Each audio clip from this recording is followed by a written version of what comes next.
Hahaha. Nah jadi siapa bilang di Sumatera Barat juga nggak ada kereta? Ada kok guys. Nih palang pintunya ada.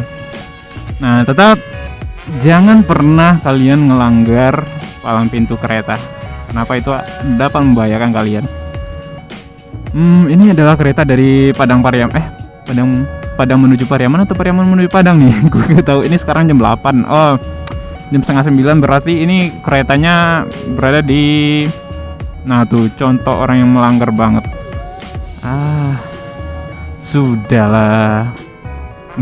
Udah gak pakai helm, bawa motor, melanggar lampu, palang pintu lagi. Aduh.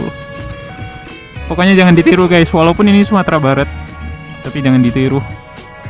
Ngapain sih mengorbankan waktu yang beberapa menit atau bahkan hanya beberapa menit?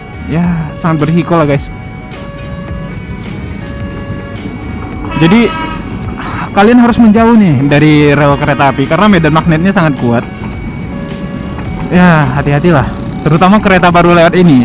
Jadi buat mobil ataupun motor yang memiliki kopling manual, jadi hati-hati. Kontrol terus mesinnya, karena kalau enggak dapat membuat mesin mati.